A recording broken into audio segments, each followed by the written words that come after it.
High, সবাই কেমন আছো? আজকের একটা খাওয়ার রেসিপি নিয়ে চলে এসেছি। আজকের যেটা হবে সেটা শীতকালে খুব ফেমাস, মানে গ্রামের দিকে তো প্রচুর মানুষ খায়, আর আজকের আমাদের বাড়িতেও হচ্ছে, মা তৈরি করছে আজকের। তো চলো, আর এই খাবারটার কি নাম তোমরাই কমেন্ট করে বলো। আমি চালটা মিক্সচারে যখন করছিলাম একটু গাঢ় হয়ে গেছে, তাই বৌদি একটু জল ঢেলে দিল। এটা একটু হালকা করলেই ভালো হয়। তো আমরা এই যে দেখো এইরকম ঠিক হালকাটা করেছি, আর এতে একটু সামান্য পরিমাণে লবণ দিয়ে দিলাম।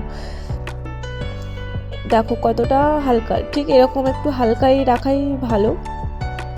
আর এই যেটা দেখতে পাচ্ছি এটাকে তো আমরা খোলামুচি বলি, এর অন্য কোনো নাম আছে কিনা জানি না। তো এই চারটে যে খোপ আছে, এই খোপে একটু হালকা করে তেল লাগিয়ে নিতে হবে। তোমরা সাদা তেল হোক, সরষের তেল হোক, যে কোনো একটা রকম তেল হলেই হবে, লাগিয়ে নিয়ে এগুলো দিয়ে দেবে।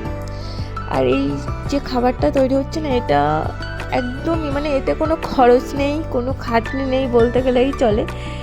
তোমরা দেখলেই বুঝতে পারবে যে এতে কোনো খাটনি নেই। এবার ঢেকে কিছুক্ষণ রাখতে হবে। আর আমরা এটা তোলার জন্য এই কাঁচিটা ব্যবহার করেছি, কারণ এটাতে তুলতে সুবিধা। তোমরা অন্য কোনো কিছু যেটাতে তোমাদের সুবিধা সেটা ব্যবহার করতে পারো। এগুলো পুরোপুরি এখনও হয়নি বলেই ওই লেগে লেগে যাচ্ছে। আর মানে ওটা যখন হয়ে যাবে না, তোমাকে কষ্ট করতে হয় না, ওটা এমনিই উঠে যাবে। আর আমাদের এই যে এটা করা কমপ্লিট হয়ে গেছে। আর ওটা না তোমরা ওভাবেই খেতে পারো, একটু খেজুরের গুঁড়ো মাখিয়ে খেলেই, মানে সাধারণত সবাই ওভাবেই খায়, কিন্তু আমরা আজকে একটু অন্যরকম করতে চাইছি। মানে দুধ পুলিটা যেরকম টাইপের হয় সেরকম ধরনের করে দেখতে চাইছি যে এটা কেমন লাগে খেতে। তো আমরা কড়াইতে জল নিয়ে নিয়েছি, একটু চিনি আর একটু লবণ দেওয়া হয়েছে। আর এতে এবার একটু আমুল দুধ, এবার দুধের পরিমাণটা তোমরা তোমাদের মতো করেই রাখবে।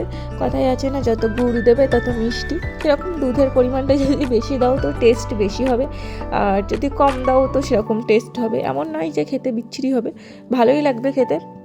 তো তোমরা এটা একবার ট্রাই করে দেখতে পারো। আর দুধটাকে এভাবে ঠিক জলটার সাথে মিশিয়ে নেবে, যেন দলা দলা টাইপের না থেকে যায়।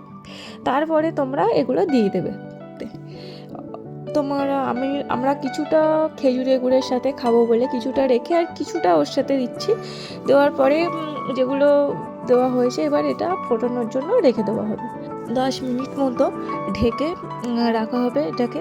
আর এটা তোমরা একবার বাড়িতে প্লিজ ট্রাই করো, এটা খেতে খুব সুন্দর হয়। এই দেখো এই লুকটা এসেছে, এটা পুরো কমপ্লিট।